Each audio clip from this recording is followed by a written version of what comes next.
Assalamualaikum warahmatullahi wabarakatuh. Perkenalkan, kami dari kelompok neraca yang terdiri dari Debbie Mesiana, Mary Andini, dan Nadia. Nah, di sini kami akan menjelaskan mengenai perusahaan manufaktur untuk memenuhi tugas mata kuliah penyusunan laporan keuangan perusahaan. Nah, apa sih pengertian perusahaan manufaktur itu? Perusahaan manufaktur adalah perusahaan yang kegiatan utamanya adalah mengolah bahan baku menjadi barang jadi, lalu menjualnya untuk mendapat keuntungan. Dari pengertian tersebut sudah terlihat perbedaan yang akan ada pada siklus akuntansi perusahaan manufaktur dan siklus akuntansi perusahaan dagang maupun jasa. Contoh perusahaan manufaktur yaitu industri tekstil dan garmen, industri otomotif, industri mesin dan alat berat, industri logam, industri berbasis plastik, industri kimia, industri farmasi, industri rokok, industri barang konsumsi. Dalam perusahaan manufaktur terdapat akun-akun yang muncul seperti persediaan bahan baku, persediaan barang dalam proses, persediaan barang jadi, biaya produksi, biaya manufaktur, dan terakhir beban pokok produksi. Istilah pada perusahaan manufaktur yang pertama yaitu bahan baku atau raw materials. Untuk mencatat pembelian bahan baku dalam jurnal, prosedurnya sama dengan perusahaan dagang. Contohnya, membeli bahan baku secara tunai dicatat dalam buku jurnal pengeluaran kas. Membeli bahan baku secara kredit dicatat pada buku jurnal pembelian. Berikut ini adalah contoh cara mencatat persediaan bahan baku di perusahaan manufaktur, di mana ada persediaan bahan baku, kemudian pembelian, dan persediaan bahan baku lagi. Kemudian yang kedua, tenaga kerja langsung. Perusahaan manufaktur membayar gaji tenaga kerja langsung biasanya di setiap akhir bulan atau di awal bulan. Yang ketiga, biaya overhead pabrik. Yang termasuk biaya overhead pabrik adalah pembayaran gaji, pembayaran listrik, air, dan telepon, pembelian perlengkapan pabrik, pengeluaran untuk pemeliharaan mesin, penyusutan mesin pabrik, penyusutan peralatan pabrik seperti kendaraan, dan lain-lain. Yang keempat, persediaan barang dalam proses. Perusahaan manufaktur selalu melakukan kegiatan proses produksi secara terus-menerus, sehingga saat terjadi pelaporan akuntansi keuangan mungkin ada beberapa barang persediaan yang belum selesai diproses, namun sudah ada biaya yang dikeluarkan dan harus dicatat dalam persediaan dalam proses. Kemudian yang kelima yaitu biaya manufaktur. Biaya manufaktur adalah biaya yang terjadi pada perusahaan manufaktur, disebut dengan biaya pabrik. Biaya manufaktur timbul untuk membiayai kegiatan produksi perusahaan. Contoh biaya manufaktur diantaranya adalah biaya bahan baku, biaya tenaga kerja langsung, biaya overhead pabrik, dan akhir adalah beban pokok produksi. Tahapan siklus akuntansi perusahaan manufaktur. Tahap pencatatan yang terdiri dari pengelolaan bukti transaksi, pencatatan jurnal, posting ke buku besar. Kemudian tahap pengiktisaran dan tahap pelaporan yang terdiri dari membuat neraca saldo, membuat neraca lajur, membuat jurnal penyesuaian, membuat laporan keuangan, membuat jurnal penutup, membuat neraca saldo penutup, dan yang terakhir adalah membuat jurnal pembalik. Contoh siklus akuntansi perusahaan manufaktur yaitu pencatatan jurnal pada siklus akuntansi perusahaan manufaktur. Tahap pencatatan jurnal. Contoh soal yang pertama yaitu pembelian bahan baku kredit. PT Adijaya membeli bahan baku secara kredit seharga Rp1.440.000. Maka jurnal umum yang dicatat adalah sebagai berikut, bisa dilihat dari gambar tersebut. Maka di kolom keterangan pembelian bahan baku Rp1.440.000 di debit dan hutang dagang Rp1.440.000 di kredit. Tahap pencatatan jurnal. Contoh soal yang kedua yaitu membayar gaji tenaga kerja. Perusahaan membayar gaji tenaga kerja sebesar Rp150.000 dan Rp23.000 untuk gaji yang masih harus dibayar. Maka pencatatan jurnal umumnya yaitu biaya tenaga kerja langsung di sisi debit sebesar Rp173.000, kemudian bank di sisi kredit sebesar 150.000, kemudian hutang biaya di sisi kredit sebesar 23.000. Tahap pencatatan jurnal. Contoh soal 3. Membayar biaya overhead pabrik. Berikut ini adalah sejumlah pengeluaran perusahaan untuk pembiayaan overhead pabrik sebesar 450.000, di mana ada di kolom keterangan yaitu biaya bahan pembantu, biaya tenaga kerja tidak langsung, biaya gaji pabrik, biaya listrik, air dan telepon pabrik, biaya perlengkapan pabrik, biaya pemeliharaan dan perbaikan pabrik, biaya asuransi pabrik, biaya overhead pabrik lain-lain, hutang dagang. Kemudian tahap pencatatan jurnal. Contoh soal yang keempat adalah mencatat penyusutan peralatan.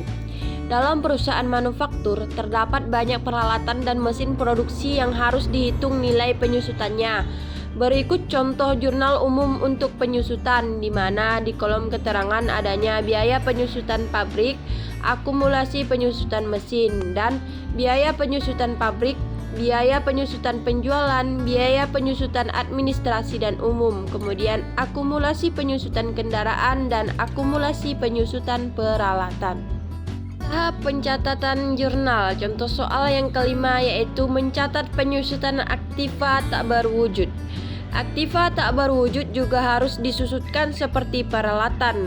Yang termasuk aktiva tak berwujud adalah goodwill dan hak paten. Berikut contoh jurnal penyusutan aktiva tak berwujud, di mana di kolom keterangan adanya biaya amortisasi pabrik, biaya amortisasi bagian penjualan, biaya amortisasi bagian administrasi dan umum, aktiva tak berwujud. Posting ke buku besar. Sama halnya dengan di perusahaan jasa dan dagang, seluruh transaksi yang sudah dicatat di dalam jurnal wajib untuk diposting ke buku besar. Contoh akun-akun yang terdapat pada buku besar perusahaan manufaktur yaitu adanya kas, piutang usaha, wesel tagih, barang jadi, barang dalam proses, bahan baku, pengendalian overhead pabrik, perlengkapan kantor, asuransi dibayar di muka, tanah, bangunan, mesin dan peralatan, akumulasi aktiva tetap, utang usaha, sewa diterima di muka, wesel bayar, utang obligasi, utang gaji, saham biasa, agio saham biasa, laba ditahan, penjualan, diskon penjualan, retur dan potongan penjualan, harga pokok penjualan, pendapatan bunga, beban gaji administrasi, beban gaji penjualan, beban perlengkapan, beban asuransi, beban penyusutan, beban bunga, beban pengiriman, beban gaji, pendapatan sewa, beban piutang tak tertagih, penyisihan piutang tak tertagih, dan lain-lain. Setelah posting ke buku besar, kemudian neraca saldo, di mana dalam neraca saldo terdapat nama perkiraan, kemudian kolom debit kredit. Di dalam neraca saldo bedanya dengan perusahaan dagang dan jasa, adanya nama akun-akunnya seperti wesel tagih, persediaan bahan baku, persediaan dalam proses, persediaan barang jadi, biaya dibayar di muka, investasi jangka panjang, dan lain-lain. Selanjutnya, siklus akuntansi perusahaan manufaktur jurnal penyesuaian. Fungsi jurnal penyesuaian pada perusahaan manufaktur digunakan untuk menyesuaikan persediaan bahan baku dan persediaan dalam proses.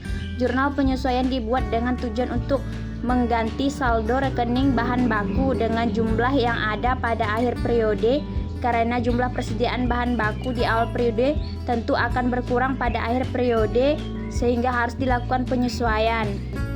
Dan berikut contoh jurnal penyesuaian perusahaan dagang. Pada tabel di atas kita bisa melihat tentang ikhtisar beban pokok produksi. Ikhtisar tersebut pada perusahaan lain sama dengan ikhtisar laba rugi yang berfungsi untuk menutup rekening biaya yang ada pada laporan laba rugi seperti biaya pabrik, biaya pembelian bahan baku, dan persediaan bahan baku.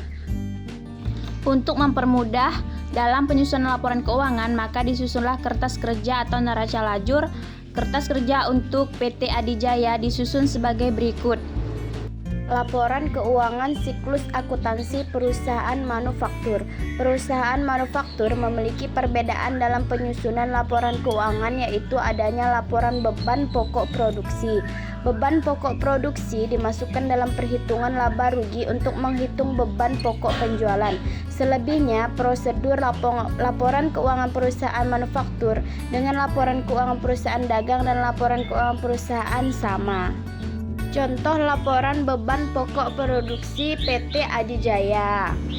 Dari hasil perhitungan beban pokok produksi di atas, maka laporan laba rugi adalah sebagai berikut. Berikut ini merupakan laporan arus kas pada perusahaan lain, yaitu pada PT Radhite. Yang keenam, membuat neraca. Neraca perusahaan manufaktur disusun atas pos-pos neraca pada umumnya yang meliputi aktiva kewajiban, biaya-biaya modal, dan pendapatan. Contohnya, yang pertama, aktiva meliputi aktiva lancar, investasi jangka panjang, aktiva tetap, aktiva tak berwujud. Yang kedua, biaya-biaya meliputi biaya pabrik, biaya usaha, biaya penjualan, biaya administrasi dan umum, dan biaya lain-lain.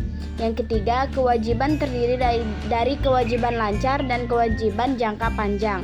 Yang keempat, pos modal, dan yang kelima, pos pendapatan dan beban meliputi beban pokok, penjualan, dan pendapatan lain-lain. Selanjutnya, membuat jurnal penutup. Untuk membuat jurnal penutup perusahaan manufaktur hampir sama dengan jurnal penutup perusahaan dagang dan jurnal penutup perusahaan jasa. Perbedaannya terletak pada penutupan rekening yang berkaitan dengan kegiatan produksi perusahaan manufaktur. Berikut contoh jurnal penutup pada siklus akuntansi perusahaan manufaktur. Setelah menyusun jurnal penutup, maka rekening biaya pabrik akan bersaldo nol dan rekening ikhtisar beban pokok produksi akan tampak sebagai berikut. Jadi kesimpulan dari perusahaan manufaktur yaitu pada siklus akuntansi perusahaan manufakturnya hampir sama dengan perusahaan dagang dan jasa, hanya saja ada perbedaan dengan nama-nama akun dan perbedaan pada laporan posisi keuangan, di mana terdapat laporan beban pokok produksi, dan pencatatan siklusnya menggunakan dua metode yaitu perpetual dan periodik. Mungkin hanya itu yang dapat kami sampaikan tentang perusahaan manufaktur, kurang lebihnya kami mohon maaf, dan sekian, terima kasih. Jangan lupa tonton, like, and subscribe ya.